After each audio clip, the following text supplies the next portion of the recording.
Mon âme élève le Seigneur. Exulte, car il a fait des merveilles dans ta vie. Chers amis, bonjour et joie nouvelle de se retrouver sur les ondes de la 100.3. Il est 8h00 dans le studio de Christ Radio et nous sommes ensemble ce lundi 18 octobre 2021 pour continuer notre réflexion sur l'évangile de Luc. Nous avons vu Luc chapitre 1 et Luc chapitre 2, qu'on appelle souvent l'enfance de Jésus. Je vous rappelle donc dans Luc chapitre 1, les 4 premiers versets où Luc raconte comment il va aller voir les témoins oculaires. Il fait une recherche historique, scientifique, intellectuelle, rationnelle, pour donner quelque chose qui soit vrai. Il écrit ce livre à un certain Théophile, le même Théophile à qui il écrira les Actes des Apôtres.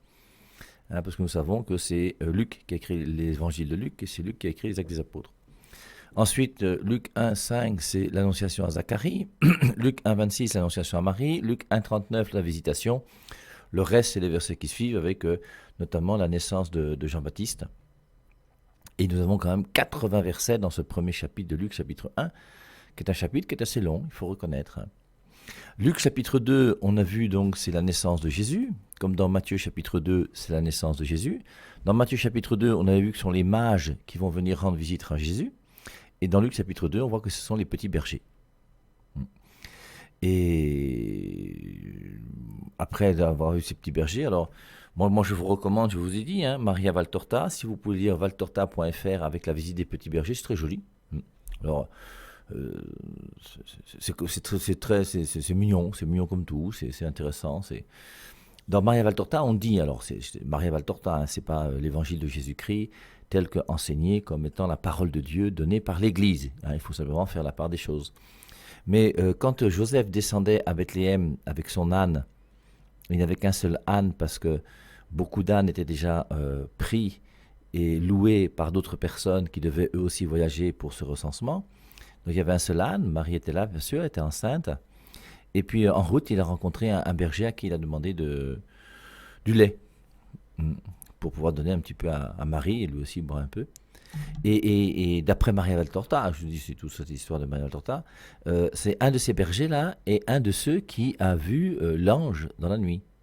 Et c'est lui qui avait indiqué à Joseph qu'il avait trouvé sympathique et à Marie qui l'avait quand même touché, qui avait indiqué que si vous ne trouvez pas de place à Bethléem, parce qu'il y aura beaucoup de monde qui sont venus se faire recenser là-bas, je connais un petit endroit dans tel quartier, vous cherchez derrière, vous allez trouver une grotte, et là, normalement... Et c'est comme ça qu'ils se sont retrouvés dans cette grotte. Et donc, ce petit berger-là qui a vu l'ange apparaître, d'après, je vous rappelle toujours, Maria Valtorta, non, a dit à ses amis bergers qui étaient là, mais oui, mais je connais cette femme qui était enceinte. Et elle est dans tel endroit, la mangeoire, voilà, je vois. Et donc, c'est comme ça qu'ils ont conduit et qu'ils ont apporté ensemble un peu de laine qu'ils avaient, ils ont apporté un peu de fromage qu'ils avaient, ils ont apporté un peu de lait et ils sont venus déposer tout ça chez Joseph et chez Marie. Alors, est-ce que c'est réel ou pas? J'en sais rien. Mais toujours est-il que c'est une très très belle histoire. Alors, ensuite, maintenant, nous revenons donc à l'évangile tel qu'il nous a été révélé par l'Église elle-même. Et on a vu donc ces petits bergers qui sont allés à la rencontre de Joseph et de Marie dans cette grotte. Ensuite, maintenant, nous passons directement. On avait vu aussi Jésus-Christ à 12 ans au temple, lorsqu'il discute avec les docteurs. Et puis ensuite, il rentre à la maison avec son père et sa mère, et il leur était soumis, il grandissait en sagesse, en âge, en poids, en taille et en tout ce que vous voulez.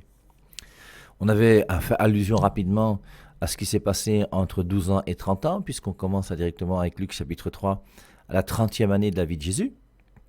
Et beaucoup de gens se posent des questions parce que après l'âge de 12 ans, il y a souvent 13 ans, 14 ans, c'est la puberté, c'est le premier garçon qu'on aime, c'est la première fille qu'on aime, c'est l'apparition des caractères secondaires de la sexualité, c'est les désirs sexuels que nous avons. Et les gens se demandent la question, mais Jésus-Christ, lui, c'était pas un homme? Il n'a pas vécu la puberté? Il n'a pas été amoureux d'une fille? Et comme on dit rien de sa vie de 12 ans à 30 ans, on imagine n'importe quoi.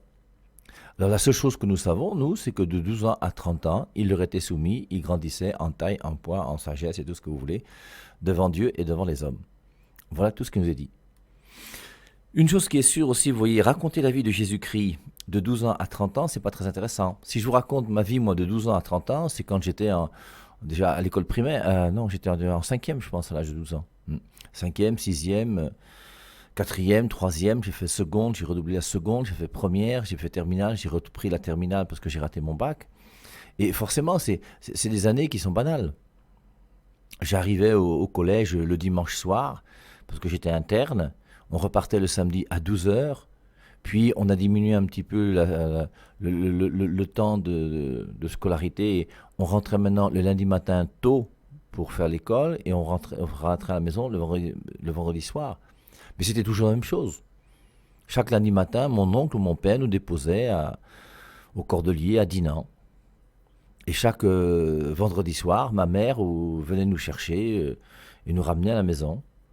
Le samedi, on passait notre journée à feignancer un peu, puis on préparait les travaux du week-end. Le dimanche matin, j'allais pas à la messe, moi, mais j'allais au sport, je faisais du foot.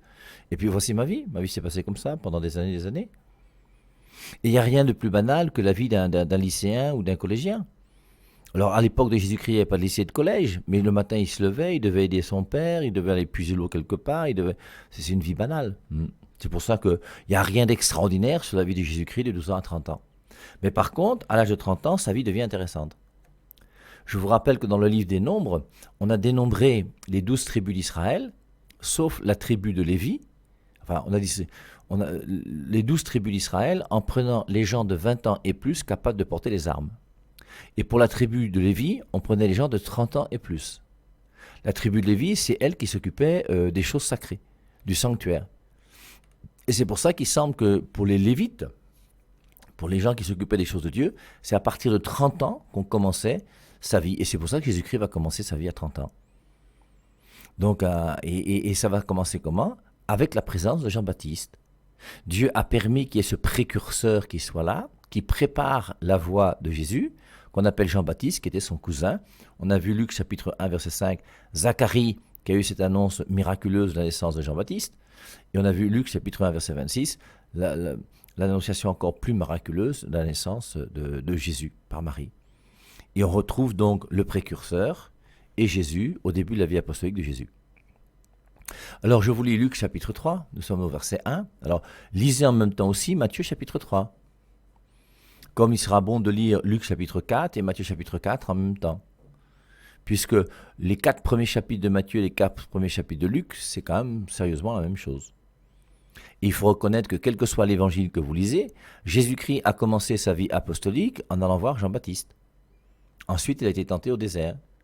Ce que dira aussi Marc, mais Marc le dira d'une manière beaucoup plus brève, en quelques versets dans son premier chapitre.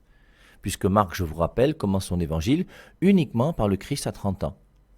Il ne dit rien sur la naissance de Jésus. C'est uniquement la vie apostolique de Jésus dans l'évangile de Marc. Alors Luc 3, allons-y. C'était la 15e année du règne de l'empereur Tibère. Alors, on avait vu que Luc était quelqu'un qui était méticuleux, qui était scientifique, qui était rationnel, et qui était allé voir les témoins oculaires pour qu'ils puissent dire exactement ce qui a été fait, comme quand on mène une enquête, on va voir les gens qui sont témoins. Et c'est ce qu'il a fait. Et il précise maintenant que l'époque où Jean-Baptiste va être au désert, c'était la 15e année du règne de l'empereur Tibère. Et on connaît l'empereur Tibère. On sait quand est-ce qu'il a été intronisé, quand est-ce qu'il est mort et comment est-ce qu'il est mort. Et on peut vérifier ce qu'est cette 15e année du règne de l'empereur Tibère.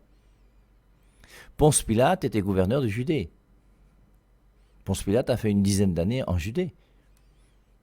On connaît les dates où il est arrivé, les dates où il est parti. Hérode était responsable de la province de Galilée. Alors le Hérode dont on parle ici, si mes souvenirs sont bons, c'est le fils de l'Hérode qui a massacré les saints innocents. 30 ans plus tôt, lorsque Jésus-Christ est né, il y a 29 ans avant, le roi Hérode a fait tuer tous les enfants de moins de 2 ans, comme on le voit dans Matthieu chapitre 2. Et là, cet Hérode-là, c'est pas le même Hérode, c'est son fils. Il y a 3 Hérodes dans le Nouveau Testament. Donc Hérode était responsable de la province de Galilée, son frère Philippe de la province d'Ithurée et de Traconidide, et Lysanias avait en charge la Bilène.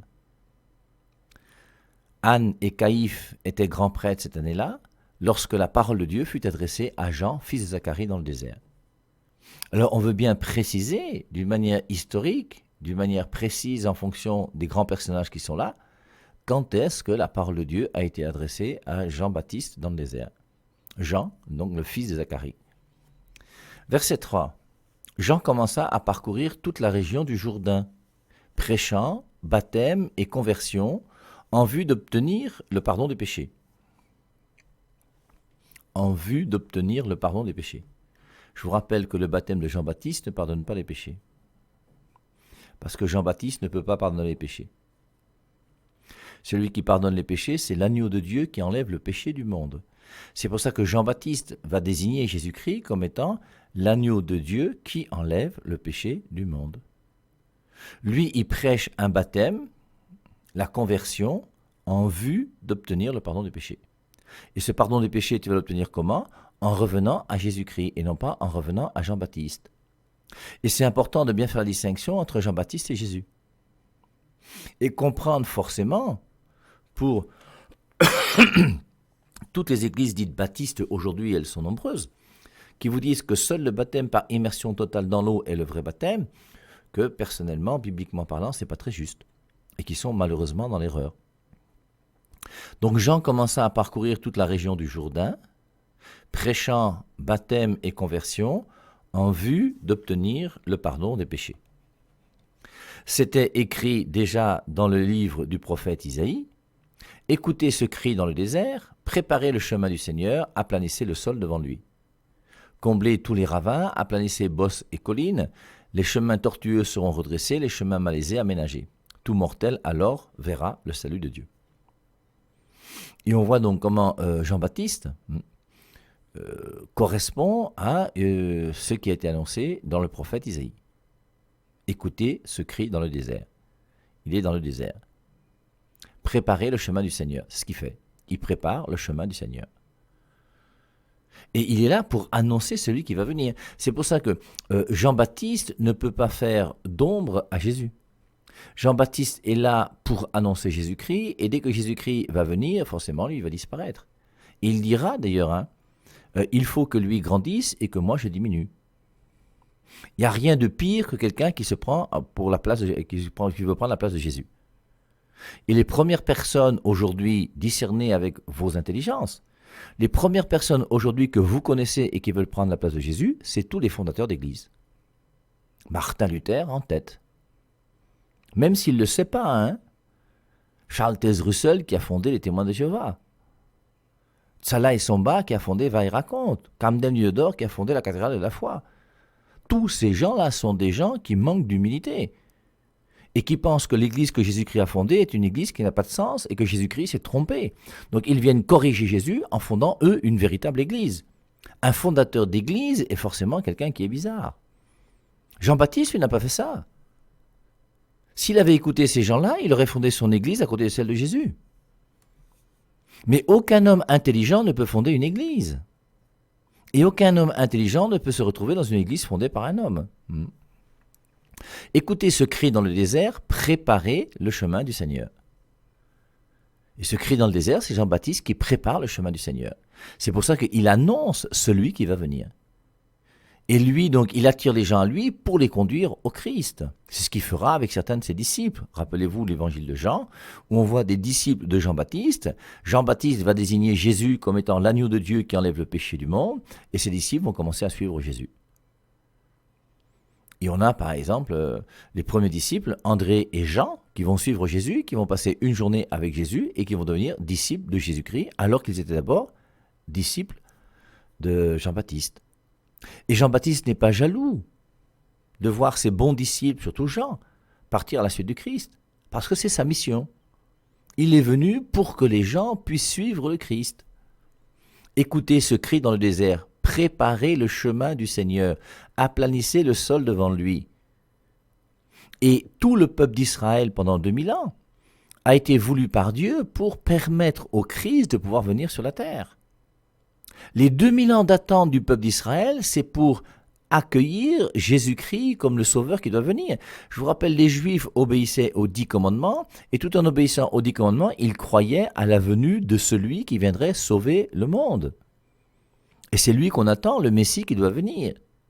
Et ce Messie qui doit venir, Jean-Baptiste le désigne. C'est pour ça que Jean-Baptiste est le plus grand des prophètes. Pourquoi? Parce qu'il n'a pas annoncé Jésus-Christ qui va venir, il a désigné Jésus-Christ qui est là. Et Jean-Baptiste, lui, annonce Jésus-Christ qui est là, il le désigne. Voici l'agneau de Dieu qui enlève le péché du monde. Dans Jean 8, Jésus-Christ dit, Abraham a vu mon jour. Il a vu son jour, mais d'une manière différente que Jean-Baptiste. Et Jean-Baptiste lui désigne Jésus-Christ d'une manière simple et vraie. Et en disant, voici l'agneau de Dieu qui enlève le péché du monde. Mais c'est important parce que c'est là où on voit bien, vous voyez la différence qu'il y a entre le baptême de Jean-Baptiste, qui est un baptême qui n'existe plus et qui est mort. Le baptême dans l'eau est un baptême qui n'a pas de sens. Le baptême dans l'eau est mort, révolu, anéanti, je ne sais pas moi, comment il faut dire. Pourquoi? Parce qu'il a fallu justement que par le baptême d'eau de Jean-Baptiste, on annonce aux gens qu'il y a un baptême plus important qui va venir, le baptême qui va, en vue d'obtenir le pardon des péchés, le baptême qui va te purifier du péché originel, le baptême qui va te sauver parce qu'il est lié à la mort du Christ sur la croix. Et donc il y a tout ça qui est présent dans la prédication de Jean-Baptiste. Et faire une confusion aujourd'hui entre le baptême, la manière de baptiser de Jean-Baptiste et le baptême chrétien, mais c'est une aberration biblique et théologique. Alors il continue, le prophète Isaïe, « Comblez tous les ravins, aplanissez bosses et collines, les chemins tortueux seront redressés, les chemins malaisés aménagés. Tout mortel alors verra le salut de Dieu. » Et le salut de Dieu va venir par celui qui l'annonce. Préparez le chemin du Seigneur, tout mortel alors verra le salut de Dieu. Et le salut qui a été promis à Israël depuis longtemps va venir non pas par Jean-Baptiste, mais par Jésus-Christ. Et Jésus-Christ n'est que la voix dans le désert qui dit, aplanissez les sentiers, il arrive et préparez-vous à le recevoir. Or malheureusement, regardez comment le peuple d'Israël l'a mal reçu. Il est né dans une grotte, avec un bœuf. Il faisait froid. Et c'était pas facile. Il n'a pas été accueilli dans un palace, dans un château. Regardez dans Matthieu chapitre 2, c'est encore pire. Les mages arrivent, et quand les mages arrivent, Hérode cherche dans les Écritures où est-ce que le Messie doit naître.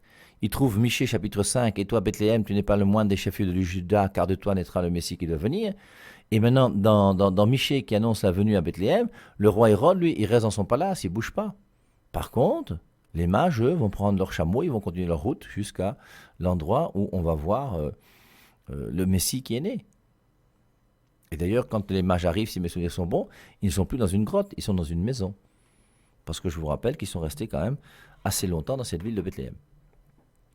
Il disait donc aux foules, donc ce Jean-Baptiste qui est au désert, au Jourdain, il disait donc aux foules qui de tous côtés venaient à lui pour être baptisés, « Race de vipères, qui vous a dit que vous échapperez à la colère qui vient ?» Comme première phrase de Jean-Baptiste, c'est quand même costaud. Et on sent que Jean-Baptiste est quand même quelqu'un qui était très lié à la justice. Et donc, il s'aperçoit que parmi les gens qui viennent, il y a des gens qui sont mal intentionnés. Et il leur dit « race de vipères ». Moi, je n'ai jamais traité quelqu'un sous les ondes de race de vipères. Quelquefois, des gens qui réfléchissent d'une manière tordue, oui. Qui sont mal formés, oui, bien sûr. Dire que Constantin a fondé l'Église catholique, c'est pas intelligent. Donc, race de vipères. Qui vous a dit que vous échapperez à la colère qui vient? Donc, il y a une colère qui va venir. C'est le jour du Seigneur. Grand et redoutable, comme dit Malachie, qu'on a lu hier. Montrez donc les fruits authentiques de la conversion. Ça, c'est valable pour chacun d'entre nous. Est-ce que par ma vie, je montre des fruits authentiques de convertis? Est-ce que je vais chez les marabouts? Est-ce que je trompe ma femme? Est-ce que, je ne sais pas ce qu'il faut dire encore, moi. Est-ce que je vole l'argent? Est-ce que je mens beaucoup?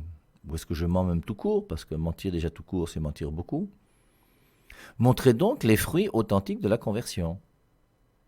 C'est pas la peine de venir vers moi, Jean-Baptiste, pour recevoir le baptême que je vous propose si vous ne voulez pas vous convertir. Mon baptême est là pour vous faire comprendre que vous devez vous convertir parce que le péché n'est pas une chose bonne. C'est pour ça qu'on dit que le baptême de Jean-Baptiste, c'est un baptême de conversion.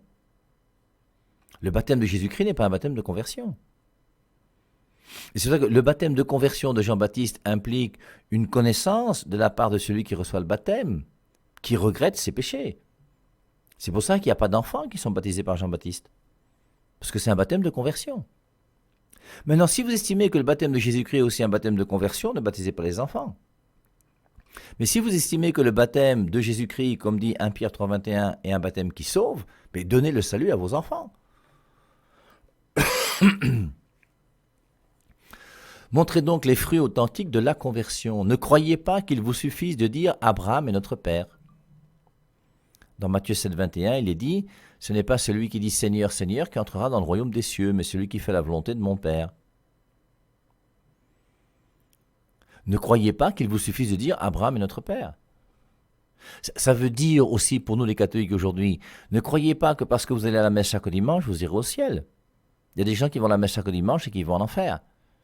Il y a même des prêtres en enfer, même des évêques en enfer. Même un pape peut en enfer. Alors la messe du dimanche n'est pas mauvaise, c'est une bonne chose. Être descendant d'Abraham, c'est pas une mauvaise chose. Mais étant descendant d'Abraham, comment est-ce que je vis cette descendance d'Abraham ? Est-ce que j'ai la vie selon l'esprit de ce que Abraham a enseigné ? Et ce n'est pas la descendance filiale, la parenté physique qui m'envoie au ciel. Mon père et ma mère étaient catholiques, c'est pour ça que je suis catholique. Mais c'est parce que ton père et ta mère sont catholiques qu'il faut être catholique. Ça, c'est des arguments à 0 point. Ça, c'est râler pas crête, ça, c'est mboutoukou, ça. Quand tu dis que je suis catholique parce que mon père est catholique, je t'assure, c'est vraiment pas intelligent. Et c'est pour ça que celui qui a un père qui est témoin de Jéhovah est témoin de Jéhovah, et celui qui a un père qui est musulman est musulman. Et si c'est ça, c'est la logique, il n'y a pas de souci. Mais je ne suis pas catholique parce que mon père est catholique. D'ailleurs, remonte un peu loin, tes arrière-grands-pères n'étaient pas catholiques, puisque avant, il y a 150 ans, les missionnaires n'étaient pas encore venus. Donc remonte alors avant la conversion de tes parents. C'est pour ça que c'est un argument qui est pas... Je suis chrétien, pourquoi ? Parce que j'ai découvert avec mon intelligence humaine que le Dieu le plus sympathique, le plus sérieux et le plus valable, c'est celui qui s'est incarné et qui s'est fait chair. C'est pour ça que c'est plus intelligent d'être chrétien que d'être musulman. C'est plus intelligent d'être chrétien que d'être kamite. C'est plus intelligent d'être chrétien que d'être dans la tradition religieuse. Parce qu'il y a des preuves de Jésus-Christ, c'est historique. On a vu l'an 15 de l'empereur Tibère. Ce n'est pas le hasard. Quand est-ce qu'a commencé le dieu des Bahames ? Depuis quand ? C'est une tradition humaine qui n'est pas mauvaise, mais qui ne peut pas être aussi parfaite que la venue de Jésus-Christ. Rappelez-vous Jean chapitre 1, le prologue, au verset 18. « Personne n'a jamais vu Dieu. Dieu, le Fils unique qui est dans le sein du Père, lui nous l'a révélé. » Qui nous révèle Dieu ? C'est Jésus lui-même qui est Dieu, qui vient sur terre, qui prend une bouche et qui parle pour nous dire exactement ce qu'est Dieu. Mais qu'est-ce que vous voulez de plus clair, vous ? Montrez donc les fruits authentiques de la conversion. Ne croyez pas qu'il vous suffise de dire « Abraham est notre Père ». Car je vous le dis, Dieu est capable de faire sortir même de ces pierres des enfants d'Abraham.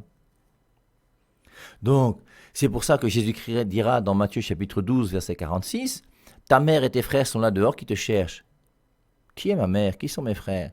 Ce sont ceux qui écoutent la parole de Dieu et qui la gardent. Et Jésus-Christ va faire naître une nouvelle parenté. Il y a une parenté spirituelle entre nous qui sommes chrétiens et nous avons un seul et même Père. Quand nous prions le Notre Père, quand Jésus-Christ, on a demandé à Jésus-Christ comment est-ce qu'on doit prier, il a dit « Notre Père qui est aux cieux ». Et quand Jésus-Christ dit « Notre Père qui est aux cieux », il parle à qui ? À son Père. Il dit que son Père, c'est qui ? C'est mon Père à moi aussi. Et quand je dis « Notre Père qui est aux cieux », Jésus-Christ et moi, nous avons le même Père. Pourquoi ? Parce que Jésus-Christ et moi, nous sommes devenus frères par la nouvelle naissance en recevant la vie divine. Déjà la hache est au pied de l'arbre. Tout arbre qui ne produit pas de bons fruits va être abattu et jeté au feu. Quels sont les fruits que nous avons ? Et parmi ces fruits, vous voyez, un des fruits très importants pour nous, c'est la question qu'il faut se poser, c'est combien de personnes ont cru en Jésus-Christ grâce à toi aujourd'hui ?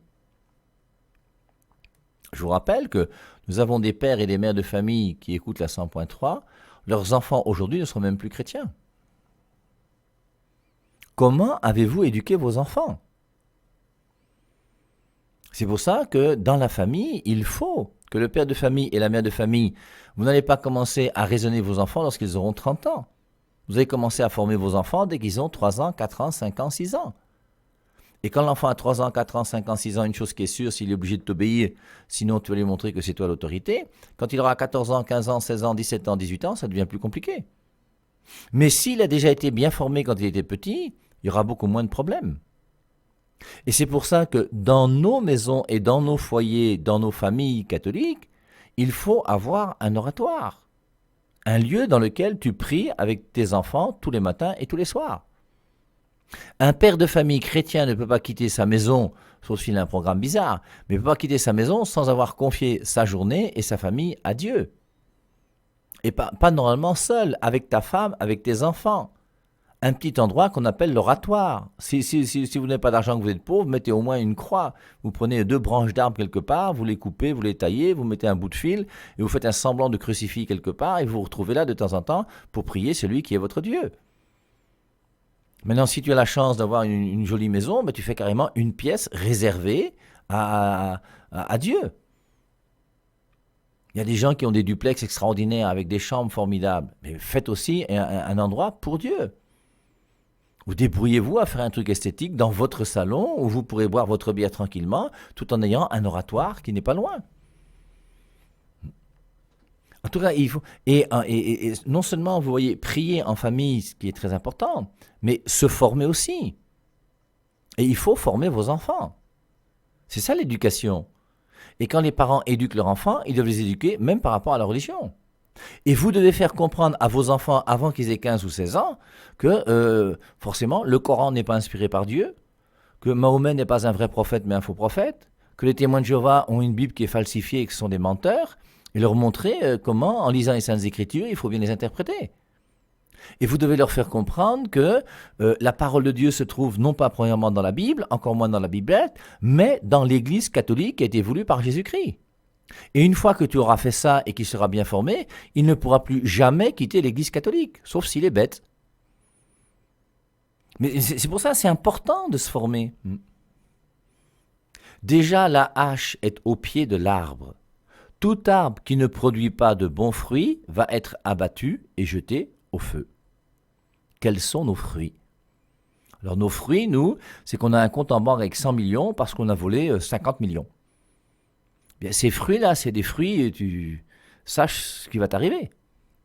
Et je vous rappelle à vous les corrompus et les voleurs, mettez-vous en règle avec Dieu. Allez voir un prêtre et dites-lui que mon père, comme tu vois, moi, sur mon compte, j'ai 300 millions, mais il y a 150 millions que j'ai volés, que j'ai détournés. Qu'est-ce que je peux faire? Et tu essaies de trouver une solution pour te mettre en règle. Ça, c'est vraiment le discours très joli de Jean-Baptiste. Aplanissez, bosses et collines. Les chemins tortueux doivent être redressés, les chemins malaisés aménagés. Et alors, tout mortel verra le salut de Dieu quand Jésus-Christ va venir. Et mon baptême à moi, c'est un baptême de conversion pour vous me permettre de comprendre que oui, dans notre vie en tant qu'être humain, bien, nous sommes des gens un peu délabrés et un peu déglingués. Et forcément, on a du mal à vivre ce qu'il faudrait exactement vivre. Et maintenant, faisons des efforts pour essayer d'aménager nos vies et accueillons maintenant avec beaucoup d'amour celui qui va venir, qui est le Prince de la paix, qui est le Dieu miséricordieux, qui est Jésus-Christ qui va pardonner à la femme adultère, qui va dire que pardonner 70 fois 7 fois, et nous devons l'accueillir. Et grâce à lui, nous savons que nous aurons le salut. Donc voici la prédication de Jean-Baptiste. Les foules l'interrogeaient, que devons-nous faire? Ce qu'on verra à 10h30. Que devons-nous faire? Et on va voir ses réponses. Et alors les foules l'interrogeaient, que devons-nous faire? Il répondait que celui qui a 2 vêtements en donne un à celui qui n'en a pas, et que celui qui a de quoi manger fasse de même. Arrivent alors des collecteurs de l'impôt pour être baptisés. Ils lui disent, Maître, que devons-nous faire? Jean leur répondit, ne percevez rien de plus que ce qui est dû.